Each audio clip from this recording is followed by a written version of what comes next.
Olá, bem-vindos ao Strike. Hoje nós vamos debater um tema importante, a suspensão pelo Supremo Tribunal Federal do X no Brasil. Para isso, a gente recebe aqui no Strike de hoje advogado Solano de Camargo, especialista em direito digital e também presidente da Comissão de Dados e Inteligência Artificial da OAB de São Paulo. Doutor Solano, muito obrigada pela presença. Eu que agradeço.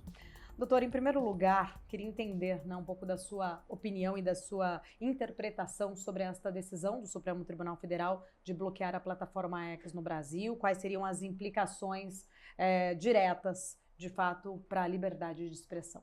Bom, é uma decisão que foi proferida no âmbito de um inquérito em que há uma sucessão de decisões controversas. Então eu diria que no meio de tanta coisa que aconteceu, não foi uma surpresa, né? Uma decisão que já se fazia anunciar. Mas ela corresponde, sem dúvida alguma, do ponto de vista do direito brasileiro, da Constituição brasileira, do direito internacional, a uma grande violência, principalmente à liberdade de expressão, aos usuários brasileiros e ao ecossistema que existe dentro de uma rede social.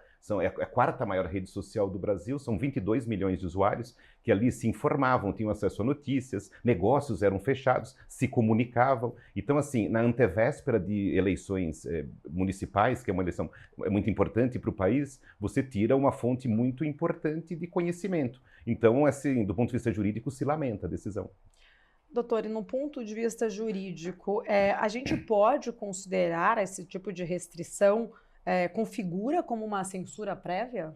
Sem dúvida, se configura, porque o que a Constituição diz é que é vedada, né, assim, é proibido o anonimato, sendo vedada a censura prévia. O que significa, assim, em termos de redes sociais, se eu faço uma postagem que pode ser considerada ilícita, se eu estou violando algum direito de algum terceiro, se eu ofendo, eu posso pagar indenização, eu posso ser criminalizado. Aquela minha postagem específica, o Marco Civil determina que seja removida. Agora, quando eu apago, por exemplo, um perfil de um seguidor, ou eu tiro da tomada uma rede social, eu impeço as pessoas de se manifestar. Então, isso é uma censura prévia, porque sem manifestação não tem como saber se a pessoa iria ou não continuar cometendo crimes. Então, é por isso que é uma decisão extrema.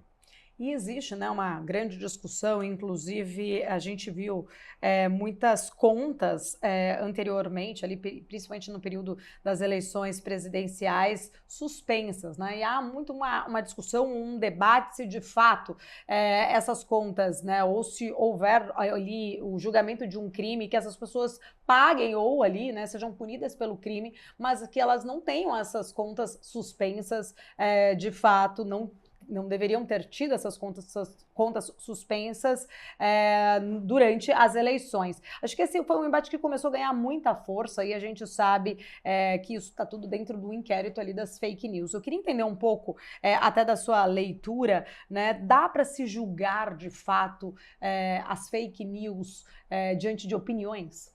Pois é, Paula, essa é a pergunta do milhão, né, eu diria, porque uma grande dúvida filosófica, jurídica, sociológica, é a questão do que você tem, por exemplo, como uma fake news, que é uma decisão industrializada, feita para confundir o eleitor que tem menos conhecimento, para que ele, por exemplo, mude o voto. Então isso aconteceu em alguns casos, possivelmente até do Brexit ou até da primeira eleição do Trump, é possível que tenha havido, mas existe também aquela opinião que de repente ela vai contra a maioria, uma opinião que pode ser considerada de repente equivocada, a questão do terraplanismo, né, um grande exemplo. Então quem é, na verdade, assim, o oráculo que pode dizer que aquela opinião é uma opinião errada, uma opinião que se configura fake news? Esse é um ponto. Então, assim, todas elas estão dentro do guarda-chuva, que é a manifestação da pessoa. Então, no começo da história das redes sociais, era muito simples, né, quando surgiram nos Estados Unidos, porque elas seguiam a primeira emenda à Constituição. E a primeira emenda determina que as pessoas têm a liberdade de se manifestar, sendo que num ambiente privado, como é o caso de uma rede social, é decisão editorial.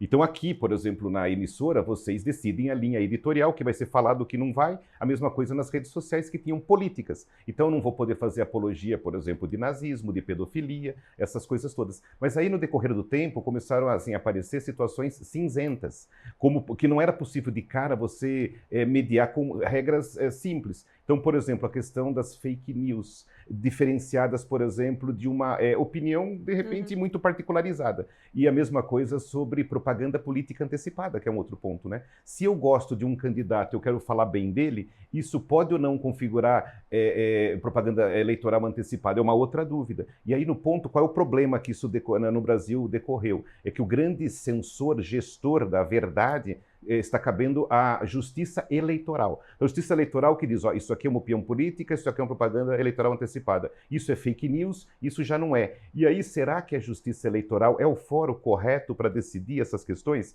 E nós entendemos que não. Constitucionalmente não é isso que serve a justiça eleitoral. E aí, portanto, nós temos uma normalização do cancelamento de perfis nas redes sociais. Hoje é muito fácil, por exemplo, um juiz de primeira instância, num processo que seja provisório, ou até inquéritos, né, que é importante comentar isso para a audiência. Inquérito é um procedimento administrativo provisório que só serve para você coletar provas que, num momento posterior, talvez seja ou não utilizado pelo Ministério Público. Então, é um procedimento preparatório e administrativo. Só que nós temos decisões proferidas em inquéritos, como é o caso desse das fake news no Supremo, que cancela contas, que prende congressistas, que fazem busca e apreensão no gabinete de procurador-geral e cancelamentos em cascata. Isso é um ponto que eu levanto, uma normalização no Brasil ao cancelamento de perfis.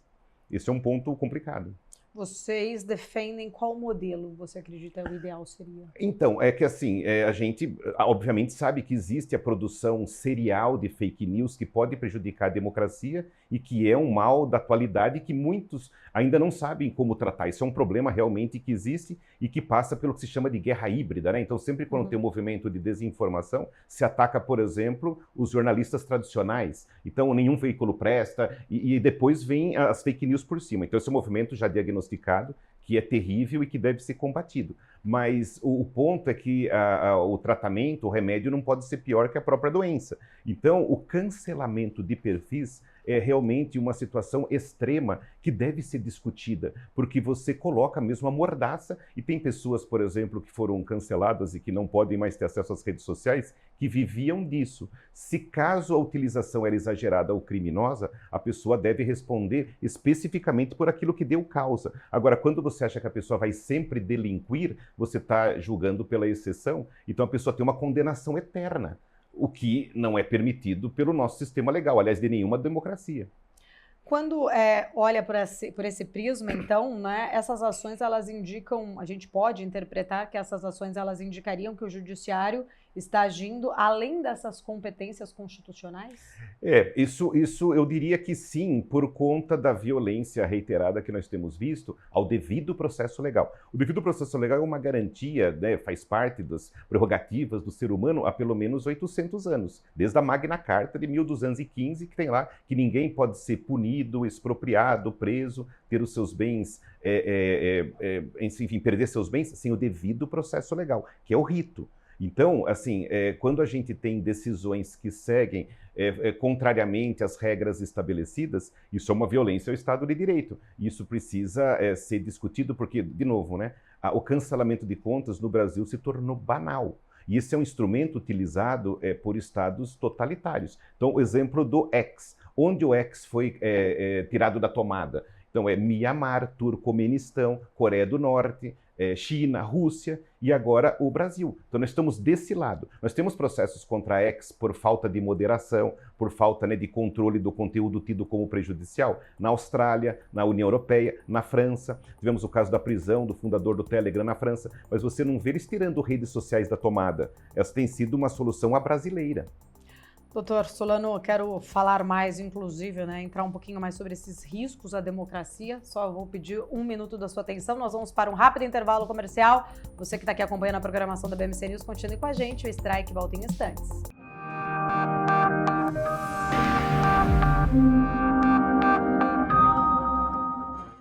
O Strike está de volta, estamos debatendo, né, toda essa situação envolvendo o Supremo Tribunal Federal e a suspensão do ECAS no Brasil com o Dr. Solano.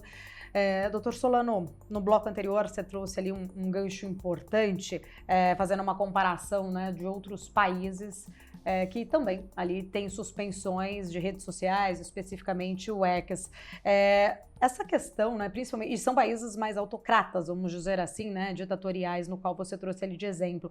Porém, a gente viu recentemente o nosso presidente, o presidente Lula, apoiando essa decisão do ministro Alexandre de Moraes de bloquear a plataforma no Brasil. Você acredita que, de alguma forma, estamos correndo risco de seguir um caminho semelhante a estes outros países? Nossa democracia estaria em perigo? Então, eu acho que teve uma reação da sociedade brasileira que, pelo menos em grande parte, ficou consternada com o fato de se tirar uma rede social da tomada. Então, essa discussão, me parece que pode haver uma reação, talvez, que modifique ou amenize os efeitos, o que poderia significar que a democracia e suas instituições estão funcionando. Então, muitos recursos foram interpostos, tivemos até uma ADPF, uma arguição de descumprimento de preceito fundamental, proposto agora recentemente pelo Partido Novo, que é uma bomba termonuclear do ponto de vista processual, que pode ser que resolva ou amenize essa liminar proposta, dentre outros série de recursos que foram propostos, mas eu acho que nós precisamos realmente discutir essa possibilidade hoje normalizada de se atacar perfis e cancelar perfis, que é uma situação muito complicada. Eu acho assim que a postura do presidente Lula, eu acho que ela não tem assim, o discurso realmente é mais político do que jurídico. E existe uma razão muito simples, é que isso em caráter mundial, a direita tem usado melhor as redes sociais do que a esquerda. Então isso provoca esse tipo de apoio e esse tipo. Só que no fundo eu acho que todo mundo perde. Porque hoje você tem o canhão mirado para a direita, mas nada impede, mantidas as condições, que isso aconteça com a esquerda também. Então a censura ela é ruim para todos. Inclusive, né, até acho que esse é um ponto muito importante, né? A gente vive muito uma polarização e muitas vezes se atribui pautas de direita e pautas de esquerda, mas essa é uma pauta que acho que é muito mais ampla de ideologia, né? Porque a gente, inclusive, vê até mesmo perfis ali de pessoas que são de esquerda que perderam estes perfis, como você disse, né? Tirou-se da tomada. Como que você vê o papel da sociedade, de fato, né? Talvez a tolerância da sociedade com a intolerância, seja ela por medo ou por não entender de fato essa gravidade do assunto. Quais elementos a mais você acredita, né, ali que a sociedade poderia fazer para não ser tolerante a essa intolerância? Eu acredito que nós estamos numa situação que a internet é muito fluida. Quando você tem situações que, por exemplo, tiram da tomada certas redes sociais, os usuários eles procuram alternativas. Então, quando o WhatsApp, por exemplo, ficou fora do ar, né, durante 2 dias, foi quando o Telegram teve aquele boom. E aí, quando a gente vê o modelo de gestão, o WhatsApp pertence à Meta, que é uma empresa estabelecida na Califórnia e que segue a lei dos Estados Unidos. Né, como ela saiu do ar, o pessoal foi para o Telegram, que é uma empresa assim, fundada na Rússia, cuja sede fica em Dubai, e os diretores ficam no Caribe. Então você não tem a mesma governança. E o Telegram tinha como maior publicidade o fato de não ter moderação alguma. Então você vê, será que eu estou apertando demais de um lado e jogando os brasileiros para redes que de repente é muito pior para o país? Então eu acho que a sociedade vai percebendo que essas medidas, elas na verdade afastam, né, a utilização de redes que possuem uma governança regulatória mais acentuada, nos jogando para, por exemplo, o que acontece? Para redes que estão estabelecidas em jurisdições tidas como não tão protetivas de direitos humanos. Então, eu acho que essa é uma situação ainda desconhecida de uma forma geral, mas que os jovens já conhecem porque eles procuram essas alternativas. E isso é muito ruim. Então, o fato do X, eu acho que foi uma situação muito ruim, mas, por um lado, eu acho que ela acabou mostrando o estado de coisas que acontece no Brasil, principalmente com relação à facilidade que se tem de se cancelar acessos, cancelar divulgações, se cancelar perfis. Doutor, são vários elementos, né? Depois até vou entrar ali, você citou o WhatsApp ali, o Meta, até a gente viu o próprio Mark Zuckerberg também ali quebrando um pouco de silêncio recentemente. Vou entrar um pouco nesse ponto daqui a pouco, mas só voltando aqui para a questão do X em si, você falou ali das sedes dessas redes sociais. O fato de Elon Musk ter retirado essa representação no Brasil, ele perde ali, né, na verdade, talvez a razão ou não dos argumentos que ele havia colocado. Qual de fato é a importância dessas companhias terem essa representação no nosso É país? uma excelente pergunta, Paulo. Bom, na verdade, assim, a lei brasileira, o Código Civil, exige que para uma empresa operar no Brasil, ela teria que ter uma representação. O que o Elon Musk decidiu? Não vou mais operar no Brasil, significa não vou ter mais um escritório comercial para fazer venda de publicidade, para fazer aquela geração de marketing toda, e ele encerrou. Né? Mas como é uma empresa de internet, os serviços continuavam acessíveis. E o que levou ele a tomar essa decisão, isso está público, foi a exigência do Supremo no inquérito das fake news de que houvesse alguém nomeado aqui para receber as multas, para receber as intimações e principalmente para cumprir as decisões. E aqui nós temos um problema, que seria um problema prático, que quem aceitaria livremente ser representante do X no Brasil e se submetendo a decisões, por exemplo, como prisão, crime de desobediência, multas e penhoras pessoais. Então, eu tenho certeza de que eles até devem ter tentado arrumar representantes. Tem um escritório de advocacia que fazia esse papel e que depois acabou renunciando. Então, eu imagino o seguinte, esse é um ponto jurídico muito controvertido, mas na medida em que você tem os seus executivos sendo submetidos a uma saraivada de decisões judiciais, é uma decisão corporativa, e aí vamos pensar na consequência. O fato de você não ter uma representação no Brasil significa o quê na prática? Significa que você vai ter que mandar as intimações, mandar as penhoras para outros lugares, como por exemplo os Estados Unidos ou entre os lugares que o X tenha escritório. E para isso que você tem a cooperação jurídica internacional. Vamos dar um exemplo da OpenAI, ChatGPT. Que eu saiba, o ChatGPT deve ter milhões de usuários no Brasil, não tem escritório aqui. Ou a própria Blue Sky, que é uma rede social que está substituindo muito, né, o X, também não tem representação aqui. Então, será que nós não deveríamos fazer a mesma coisa e impedir o ChatGPT de funcionar no Brasil, a Blue Sky de funcionar no Brasil? Claro que não, porque a consequência ela não pode ser tira do ar tudo. Né? Então vamos imaginar o exemplo que eu dei em aula. Você tem a obrigação no Brasil, aqui no estado de São Paulo, de ter o livrinho do Código de Defesa do Consumidor no balcão das empresas. Então se chegar um fiscal, eu não achei. Então eu vou demolir esse bar, vou demolir esse restaurante. Não faz sentido, porque a consequência ela não é proporcional. Então um dos princípios basilares da Constituição brasileira é que as penas e as consequências devem guardar proporcionalidade. Né? Eu tirar do ar uma rede social de 20 milhões de usuários porque ela não tem representação, me parece um exagero. E acho que esse é um argumento, inclusive, que o próprio Elon Musk, em outros momentos ali, postou, que ele cumpre a legislação brasileira porque ele cumpre a Constituição. E na nossa Constituição, criada, né, em 88, talvez a gente pode até debater aqui se é um momento de reestruturar ou não a Constituição, mas a nossa Constituição garante essa liberdade de expressão. Nós não tínhamos redes sociais naquele momento. E esse acho que é o argumento que ele mais usa ali, né, de não censurar, que isso, de fato, é uma censura. Como que você enxerga? Ele, de fato, desobedeceu à legislação brasileira ou não? Então, essa é uma questão que, do ponto de vista jurídico internacional, a gente chama de desobediência civil, a teoria da desobediência civil, que é uma teoria de mais de 100 anos, Henri Thoreau, um filósofo americano, que diz basicamente o seguinte: não se obedecem decisões ou leis injustas, decisões ou leis inconstitucionais, que é o princípio da desobediência civil, que explica, por exemplo, quando Rosa Parks não deu lugar no ônibus naquela história que deflagrou, né, os grandes movimentos de direitos humanos dos Estados Unidos. Ou quando Gandhi fez a grande marcha do sal, né, pela independência da Índia. Então são muitas as situações que levam a pessoa a acreditar que ela não deve obedecer uma medida injusta, que é uma medida deflagradora de grandes alterações quando dão certo, quando elas pegam, de mudanças sociais. Então, aqui no Brasil, nós temos diversas situações históricas de movimentos que desafiaram o status quo. Você tem o próprio MST com as invasões, você tem diversas situações dessas, e aí o ponto, que é um ponto sempre perigoso, porque é de fricção no sistema, que é o seguinte: se por acaso o Supremo tem tomado decisões tidas como injustas, ilegais ou inconstitucionais contra o X, né, o que Elon Musk tem feito, isso da tradução jurídica internacional é um movimento legítimo de desobediência civil.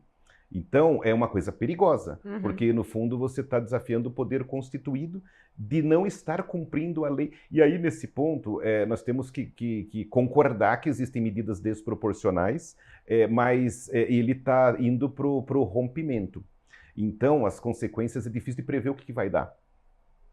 Nesse sentido, ainda, né, ali de decisões tomadas em relação ao ECAS, há uma grande discussão, de fato, como não tem a representatividade do ECAS no Brasil, o Supremo acabou ali transferindo e colocando essas multas para a Starlink, que é uma outra empresa de Elon Musk, mas que tem outros sócios, enfim, né, e acho que, eu li muito sobre isso, muitos juristas argumentando que, de fato, ali é uma situação nova e que não faria, talvez, ali sentido essa transferência de uma punição para uma empresa e outra por fato de ter um sócio em comum. Queria entender um pouco também da tua leitura e análise, se isso acontece, se a gente tem modelos como esse de comparação. Então, é que se a gente for ver, por exemplo, o próprio X, né? O X do Brasil, que tem como controle o X da Irlanda, e a gente tem a Starlink Brasil, que tem como sócio majoritário uma holding, se não me engano, é de outro país ainda. Uhum. É da Holanda, é isso. Uhum. Países Baixos é a Starlink, elas não têm ligação direta. E aí o próprio Elon Musk não é diretamente acionista de nenhuma delas, né? Eles têm dirigentes contratados para esse fim. O que acontece é que o ministro justificou na decisão que existe ali um conglomerado de fato. Né, essa é justificativa. Agora, do ponto de vista jurídico, você corresponsabilizar outras, né, terceiras empresas pela dívida da empresa originária, ela demanda, ela necessita necessariamente um processo jurídico que se chama desconsideração da personalidade jurídica, que é um processo que apura basicamente fraude. Você não cumpre um pagamento tributário, um pagamento trabalhista, e aí você corresponsabiliza o grupo econômico, seriam empresas terceiras. Para isso, você tem um devido processo legal, em que as partes envolvidas podem se manifestar, produzir provas, não concordar, se opor, e aí no final tem que ser provado de que houve ali um não pagamento da multa, não cumprimento da obrigação por uma questão de fraude, e aí você transfere a dívida. Um dos requisitos é que esse conglomerado seja, na verdade, um grupo de direito, e não um grupo de fato, e que tenha o devido processo legal. O que houve foi a inclusão e a responsabilização da Starlink por uma canetada. E isso, sem dúvida, é uma violência ao patrimônio da Starlink, porque não obedeceu ao devido processo legal. Isso nos dá a impressão de uma cruzada, né? De uma cruzada pessoal que fulaniza o processo, em que a gente tem uma competição entre duas pessoas, entre um ministro do Supremo e entre um empresário. E a gente, em vários momentos, né, talvez essa discussão e talvez esse emblemático relacionamento entre o empresário e o juiz vem acontecendo há meses. A gente viu, inclusive, o próprio Elon Musk usando as contas dele ali, trazendo, chamando ali o juiz de ditador e, enfim, de outras formas. A gente, muitas vezes, os jornalistas sempre usavam muito o termo que essa corda está esticando demais. Talvez sendo aqui de uma forma mais direta, a corda rompeu de fato? Então, aqui é uma questão muito curiosa, que eu acho que vale a pena comentar com a audiência, que é o seguinte: o Elon Musk é um cidadão domiciliado nos Estados Unidos e que, portanto, ele está submetido à Constituição, é o sistema legal dos Estados Unidos, onde vigora a primeira emenda. Então, a primeira emenda à Constituição, ela dá uma liberdade de expressão num nível maior do que se tem no Brasil. E ele permite, assim, que você possa se manifestar, inclusive, agressivamente contra autoridades, contra pessoas públicas, porque se entende que, ao se tornarem autoridades e pessoas públicas, eles alienaram, por exemplo, o direito à privacidade e eles também se colocam ao escrutínio, ao julgamento público. Então, esse é um caso, até tem um filme famoso, né, do Povo contra Larry Flynt, que conta a história da Hustler, que é importante saber como é que nós chegamos lá para entender a cabeça, por exemplo, do americano. Então, de acordo com o sistema legal que vigora onde mora o Elon Musk, ele tem todo o direito constitucional de fazer aqueles comentários que ele fez. Que gera efeitos aqui no Brasil, onde a interpretação das nossas leis de privacidade, de dignidade da pessoa humana, o artigo 5º, a Constituição, é mais restritiva à liberdade de expressão.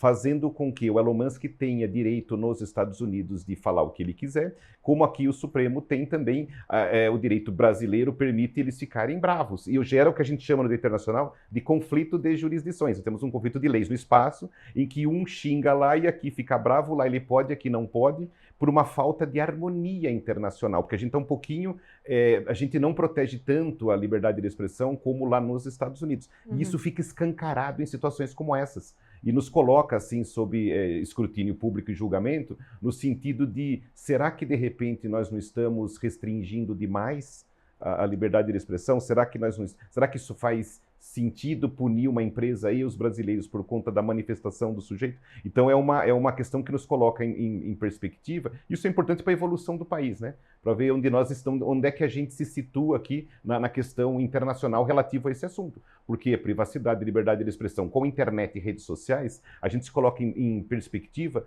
comparando-se no mundo inteiro. Então, nós estamos mais do lado de países que não permitem isso, nós estamos mais para cá da régua, né? Estamos mais perto de países que censuram redes sociais. E a punição em relação à desobediência, vamos dizer assim, dos usuários que utilizarem o ECAS via a possibilidade ali VPN, né? Tem-se uma grande discussão, até mesmo, né, ali quando coloca um valor de multa que a justiça conseguiria, de alguma forma. O VPN, a gente sabe que esse IP não aparece ali, não dá, de fato, para você localizar. Mas o usuário, se ele manter a rede dele ativa, o TSE poderia, de fato, cumprir essa punição dessa multa para quem usar? Pois é. Então, acho que só para voltar um pouquinho, né, onde é que essas decisões estão sendo proferidas? No inquérito das fake news. Então, o que diz a lei? A lei diz que o inquérito deveria durar 90 dias, prorrogável por mais 30. Esse inquérito está chegando a 6 anos. E é um inquérito que foi promovido dentro do Supremo, pelo próprio Supremo, sem que tivesse o sorteio do relator. E aí o que acontece é que ele nasceu para pesquisar as milícias digitais que estariam expondo os ministros, enfim, uma situação negativa. E a partir de então virou um inquérito do fim do mundo que está fazendo uma série de providências, dentre as quais chegamos agora na hipótese da VPN. Então vamos lá. Quando a decisão diz o seguinte, que o brasileiro, a brasileira que utilizar a VPN para acessar o X estaria sujeito a uma multa de R$50 mil, então quem seria esse universo passível de tomar multa? Seriam 22 milhões de pessoas, que são os usuários da X. E aí como é que seria o cumprimento na prática? Bom, teria que ter uma gestão sobre os servidores de acesso à internet que teriam como saber quem são, né, os utilizadores do VPN. Estamos falando de mais ou menos 40 mil provedores de internet no Brasil. Então esses 40 mil iriam informar, por exemplo, que a jornalista Paula está usando um VPN. Só que o VPN, o que ele faz? Ele faz com que você use dados de IP de um outro servidor de fora do Brasil, portanto não dá para saber o que você está fazendo. Né? Eu sei que você está usando, mas não sei para quê. E para isso que serve o VPN, é uma forma de segurança digital. Anonimato, enfim, uma autoproteção. Então, como é que nós vamos saber se, por acaso, os 40 mil provedores informarem que seria no Brasil, sei lá, 10, 20, não sei quantos milhões usando VPN, teria que investigar um por um, eu tenho que olhar o seu celular, o seu tablet, o seu laptop para ver o que foi que você acessou. Então é como se a gente tivesse drones espalhados pelo país com mísseis de R$50 mil endereçados a qualquer brasileiro ou brasileira que porventura usar VPN. Então essa é uma decisão que eu diria assim, que ela é tão equivocada do ponto de vista técnico e do ponto de vista jurídico que não dá nem para falar que está errado, porque ela é muito absurda por si própria. Doutora, a gente vai continuar nesse tema, eu vou para mais um rápido intervalo. Você que está aqui acompanhando o Strike, continue com a gente, voltamos em instantes.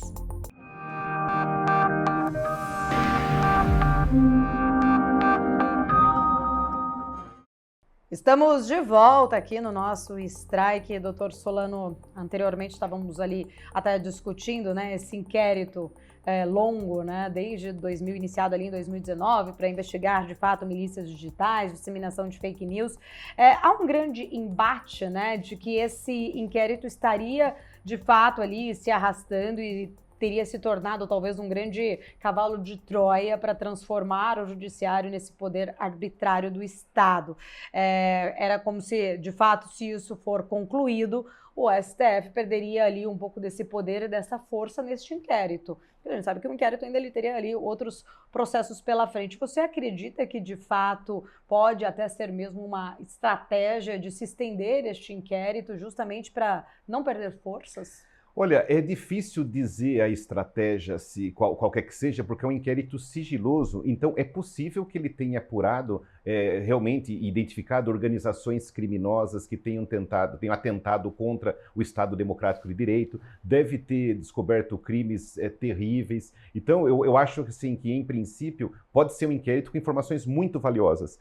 O ponto é que ele já demorou demais e que leva a uma série de decisões que colocam em perspectiva justamente a serventia do próprio inquérito, porque, de novo, né, o inquérito, na verdade, é um mecanismo administrativo de coleta de evidências que, depois de finalizado, ele é encaixotado e mandado para o Ministério Público. E o Ministério Público decide o que fazer com essas provas, e, nesse caso, né, a Procuradora-Geral da República anterior, a Raquel Dodge, fez algumas petições pedindo o arquivamento desse inquérito, o que significa, claro, que o procurador atual pode ser que ele não concorde, mas em princípio o que tem no processo é isso, né, pedindo o arquivamento.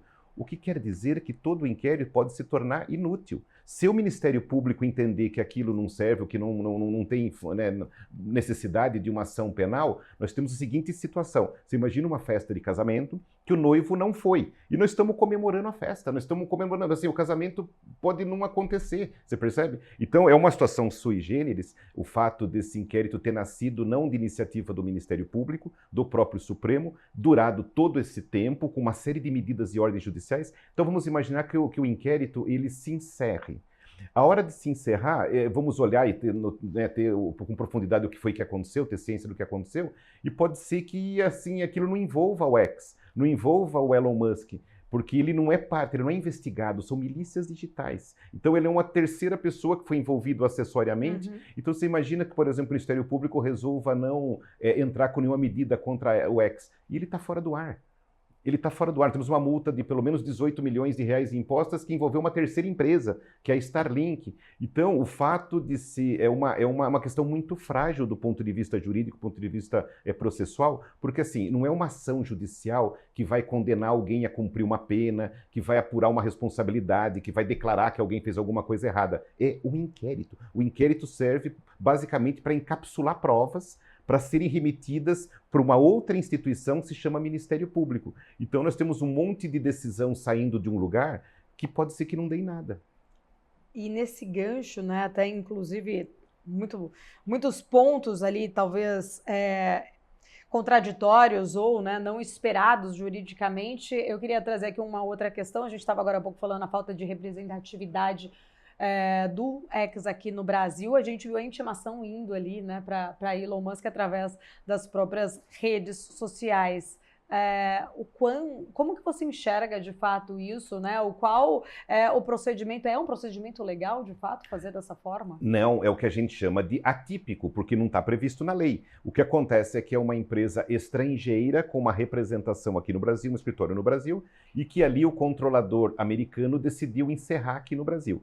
Isso pode ter consequências regulatórias, consequências que envolvam as penalidades, mas o ponto é que às vezes é visto pela sociedade, desobedeceu o Brasil, portanto tá certo. Nós temos sempre que colocar as coisas dentro do devido processo legal, senão a gente cai no arbítrio. Então, especificamente, se por acaso foi considerado uma fraude à lei, e é uma possibilidade, ele fraudando o cumprimento de decisões judiciais resolveu fechar a sua representação, ele vai sofrer as penalidades e que deva mesmo pagar e que deva sofrer e tem que cumprir. Mas o ponto é como é que eu executo esse cumprimento. Se ele não tem representação legal no país, é uma questão que o Brasil é signatário de convenções internacionais, como a Convenção da Haia sobre intimações e citações internacionais. Nós temos a Constituição decidindo que as tratativas envolvendo essa cooperação com outros estados é pelo Superior Tribunal de Justiça, um outro tribunal, e temos a questão envolvendo o Código de Processo Civil, o Código de Processo Penal. Tudo isso em conjunto dizendo o seguinte: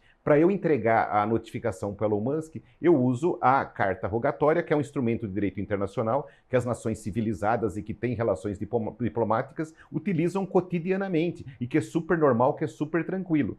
Quando eu decido usar uma rede social para mandar uma intimação, o recado que eu estou dando para o mundo é o seguinte: eu não uso a cooperação, eu não uso meios diplomáticos, eu faço o que eu quero. E isso poderia também ser usado contra brasileiros. Então, você imagina assim, ações movidas contra brasileiros em outros estados, em outras jurisdições, vamos fazer a mesma coisa, vamos mandar via rede social também. E aí, você espera um pouquinho, né? O mundo caminhou durante séculos no sentido de que os estados têm que colaborar usando instrumentos jurídicos corretos. E aqui é uma inovação atípica, não prevista em lei, com prazos, digamos assim, 12 horas, 24 horas. Então, será que essa velocidade talvez não seja exagerada quando ela compromete o devido processo legal? Nós entendemos que sim, é uma medida, digamos assim, exagerada, que viola as convenções internacionais e a lei interna em prol do que parece ser uma cruzada pessoal. E diante dessa violação das leis internacionais, como que você enxerga de fato, quais podem ser os impactos até mesmo, né, dessa percepção internacional sobre a democracia do Brasil? Eu acho assim, situações envolvendo conflitos de jurisdição entre estados são situações relativamente comuns e que muitas vezes você chega numa certa posição, num certo nível de distensão que às vezes judicialmente você não consegue resolver. Então tem casos como aconteceu em 1985, quando a Marinha Francesa afundou o navio do Greenpeace nas costas da Austrália, por exemplo. Aquilo era uma questão que escalou e que poderia ser ali processos de Greenpeace contra o Estado francês. Aquilo acabou sendo resolvido de maneira assim, de cúpula entre estados, e que me parece aqui que seria uma coisa mais acertada, uma mediação envolvendo justamente a interpretação de convenções internacionais sobre direitos humanos, sobre liberdade de expressão, sobre cumprimento de ordens judiciais, envolvendo investimentos estrangeiros,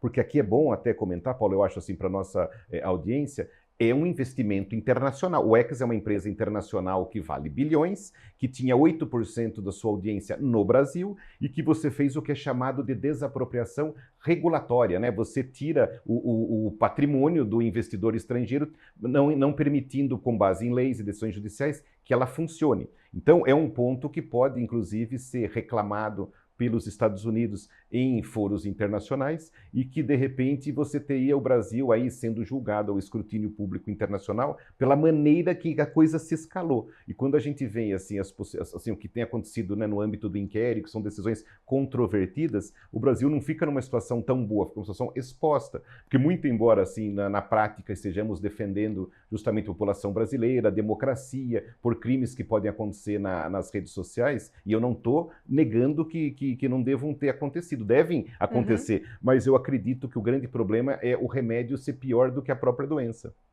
Doutor, até perguntei um pouco sobre essa percepção internacional e você trouxe um ponto importante sobre os investidores. Recentemente, depois de todo esse embate, a gente viu até mesmo gestores internacionais colocando ali um ponto de atenção em relação a investimentos no Brasil, principalmente por conta de um problema, não especificamente esse, mas um problema que a gente vê em várias pautas, que é a insegurança jurídica.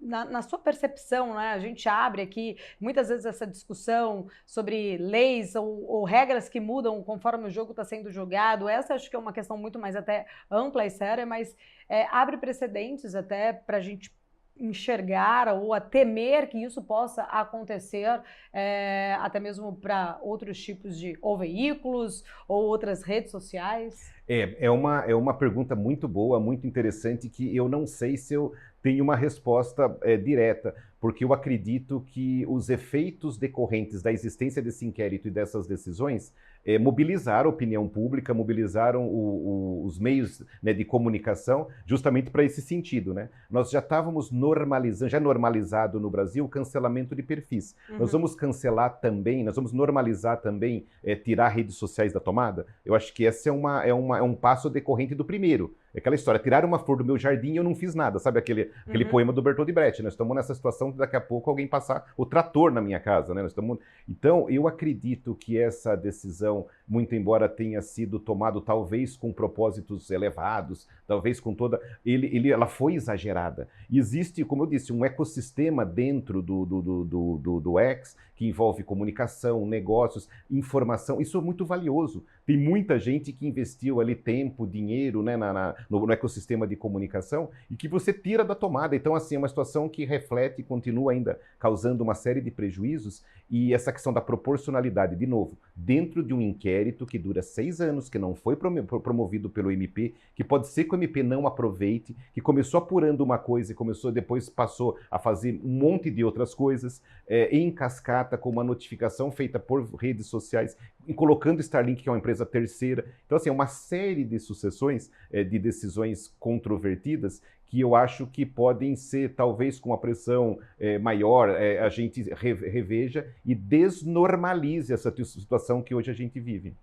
Inclusive, né, até ampliando aqui um pouquinho da nossa discussão, sei que o seu âmbito é muito mais jurídico, mas pegando ainda esse gancho sobre, né, como a percepção internacional do Brasil, há uma grande discussão no meio ali do próprio mercado financeiro, se de fato o Brasil deixa de ser atrativo para investimentos, né, internacionais, para fluxo estrangeiro, justamente assim como a própria China se tornou, né, diante de muitas arbitrariedades, Rússia, enfim, países mais autocratas. Eu sei que não é ali muito da sua caixinha falar um pouco mais sobre a questão de investimentos, mas de uma forma em geral, você acredita que talvez essa visão internacional possa deixar ali investidores estrangeiros um pouco mais receosos de vir para o Brasil, não só com investimentos, mas às vezes trazer empresas internacionais para cá? Nós estamos num momento no cenário internacional, no cenário jurídico internacional, de muitos questionamentos sobre liberdade de expressão. Então, tem a própria discussão na França a respeito do possível banimento do Telegram. Essa é uma possibilidade. Nós temos a possibilidade de banimento do TikTok dos Estados Unidos até janeiro de 2025. Então, em várias partes do mundo, nós temos essa queda de braço envolvendo uma matéria que nasce como política, justamente utilização maior ou menor de fake news pela direita, essa é uma questão internacional, e aí se discute como decorrência, talvez, impedir a própria existência das redes sociais. Então, essa é uma questão que mexe em todas as questões de tecnologia, porque as redes sociais passam a ser uma ferramenta muito importante de negócios. E eu acredito que essa discussão no Brasil, ela deve caminhar pela normalização em algum momento em que o Supremo se debruce melhor sobre esses detalhes, porque a rigor temos liminares, né? Foi a primeira vez que teve agora, teve a primeira vez lá em 2020, quando o Supremo decidiu que era constitucional a existência do inquérito. E agora nós tivemos a primeira turma decidindo que a liminar contra o X também, por unanimidade, também estava correta, mas não foi todo plenário. Então eu acho que em algum momento, espero, né, tenho essa esperança que os novos atores que estão ingressando como terceiros prejudicados no inquérito vão trazer mais elementos, fazer com que as instituições brasileiras coloquem as coisas nos eixos e o Brasil possa mostrar para o mundo que nós temos sim uma moderação firme do judiciário com relação aos abusos, com relação aos crimes digitais, com relação às fake news, mas tudo de acordo com o devido processo legal. Isso vai significar que nós somos uma democracia madura. Então eu tenho essa confiança nas instituições. Doutora, a gente vai para mais um intervalo comercial, nosso último intervalo comercial. Você que está aqui acompanhando o Strike, continue com a gente, voltamos em instantes.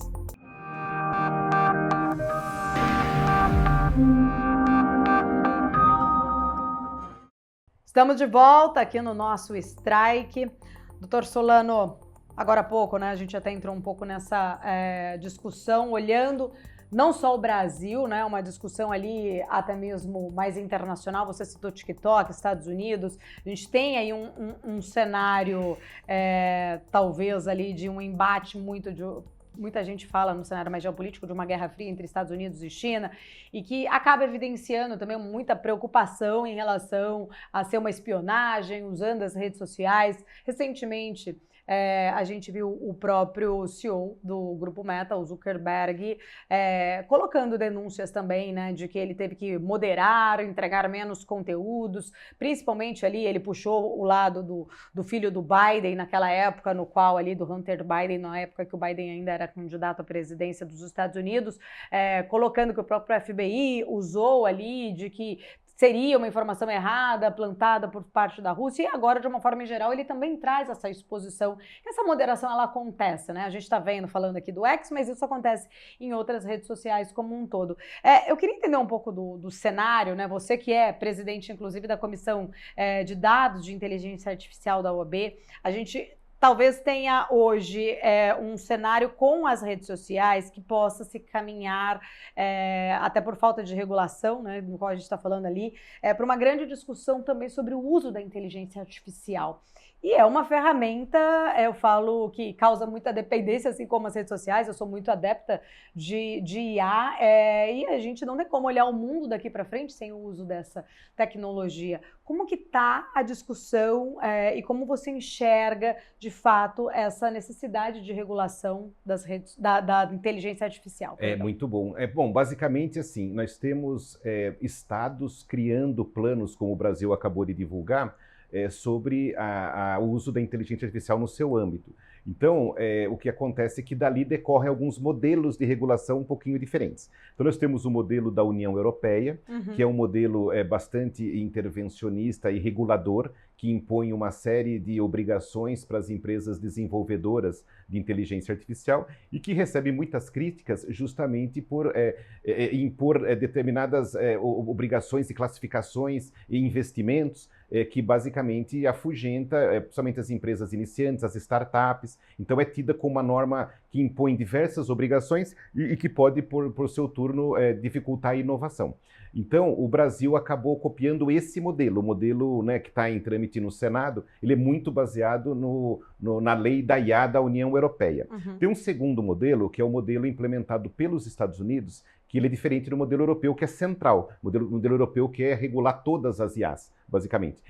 O modelo americano, ele não prevê uma regulação única, central, ele prevê regulações setoriais. Então, por exemplo, a partir do momento em que a gente desenvolve um novo motor de IA, então, assim, do ponto de vista de proteção ao consumidor, pode ser que tenha alguma observação, algum cumprimento. A mesma coisa do ponto de vista da vigilância sanitária, alguma coisa do ponto de vista de mercado de capitais, do ponto de vista de proteção à liberdade de livre mercado, por exemplo, livre mercado. Então, cada setor olhando com a sua lupa, fazendo ajustes, que me parece ser uma situação mais inteligente. Né? E tem o terceiro modelo, o modelo do Reino Unido, que é principiológico, estabelece grandes estándares que os desenvolvedores devem seguir e que não devem violar. E o modelo japonês, que ele, na verdade, desregulamentou antes de regulamentar, que é o caso, por exemplo, das leis de trânsito, que eles tiraram certas obrigações, como, por exemplo, de obrigar a ter uma pessoa humana dirigindo o carro, que é para desenvolver os automóveis autotripulados.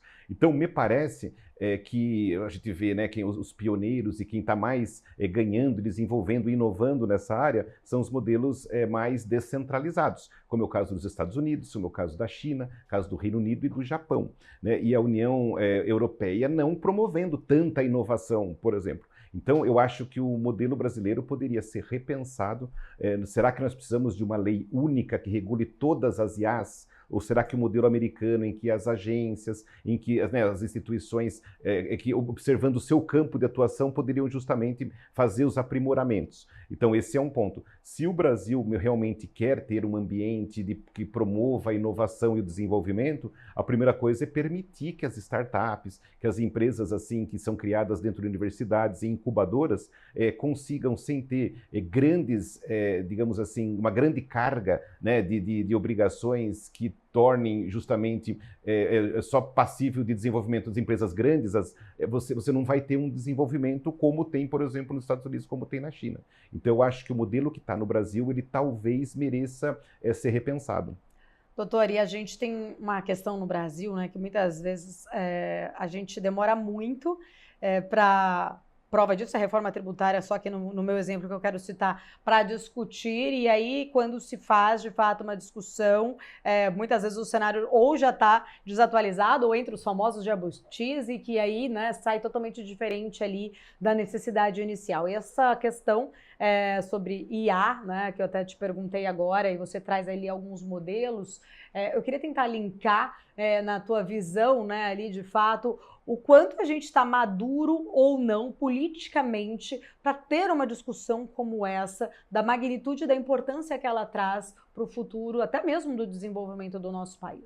Então, nós estamos nem um pouco maduros, na verdade não temos nem a flor ainda, quanto mais, né, o fruto para amadurecer. Por que razão? Porque a IA é uma tecnologia, a IA generativa, estamos no ano 2. Ela está muito longe de estabilizar. Então, você vê que o modelo brasileiro é muito focado na responsabilização, né? Como se, por exemplo, as consequências, talvez criminais, os danos, fossem um aspecto mais importante. E na prática, nós estamos vendo que não é. Os pontos mais importantes do uso da IA generativa, eu diria para você, principalmente agora, é o trabalhista. Uhum. Então, você vê a greve, né, dos roteiristas de Hollywood, né, dos dubladores de Hollywood por conta da substituição deles por IA. Ou a grande onda de desempregos no Sudeste Asiático dos call centers, 70%, 80% demitindo, substituindo. O segundo ponto, que é muito importante, é sobre direitos autorais. Hoje em dia você consegue facilmente criar músicas, vídeos, filmes, e a questão, assim, a quem pertence a titularidade dessas criações, e a substituição do ser humano, do designer, do cantor. Então, assim, a minha preocupação, porque eu não esperei estabilizar, né, o modelo, é responsabilidade civil e criminal. Na prática, as questões que estão aparecendo hoje são justamente trabalhistas, direitos autorais. Então, talvez, assim, o brasileiro está, né, os congressistas estão muito afoitos, os senadores, para querer aprovar uma lei que trata de inteligência artificial, isso que é um ponto importante, baseado no modelo europeu, que só vai entrar em vigor daqui 2 anos. Então, em teoria, nós podemos ter uma lei baseada numa lei estrangeira que não está vigindo. E o Brasil já está assim, já está colocando implementação antes do próprio criador da norma. Então, essa velocidade em que se quer mexer nessas coisas, me parece que talvez fosse o caso de ter atenção em coisas mais prioritárias, como, por exemplo, a proteção de dados para fins criminais, que nós não temos uma lei. E hoje em dia você tem, assim, cada vez mais o uso, por exemplo, de câmeras em fardas de policiais. Tá muito rapidamente possível de acontecer você colocar isso em inteligência artificial, o que pode significar uma série de consequências. Eu não tenho nenhuma norma que regulamente, por exemplo, o uso das imagens assim, para fins de segurança pública, né? Então, nos Estados Unidos, essa é a discussão do momento. Câmeras de segurança corporal dos policiais que fazem automaticamente os relatórios quando se tem aquelas abordagens sem intervenção humana, sem o olho do policial, sem a experiência do policial e com possibilidade de ter vieses discriminatórios. Então essa discussão me parece mais urgente no Brasil, nas câmaras de segurança pública, do que regulamentar a IA. Doutor Solano, tema para um outro strike, já fica aqui até inclusive o convite, acho que a gente tem, né, ali muitos elementos, muitas dúvidas e pautas ali pertinentes para a gente discutir mais sobre essa questão de inteligência artificial. Nosso tempo já chega ao final, a gente começou aqui falando mais de redes sociais, mas acho que é talvez ali um grande exemplo, né, para a gente enxergar até mesmo como essas redes estão sendo tratadas e como a gente espera que seja ali, né, a regulamentação em relação à questão de inteligência. Então já fica aí o convite para que você volte mais vezes na nossa programação. Muito obrigada, foi um prazer. Até uma próxima. Obrigada. O Strike de hoje fica por aqui. A gente se vê na semana que vem. Até lá. Tchau, tchau.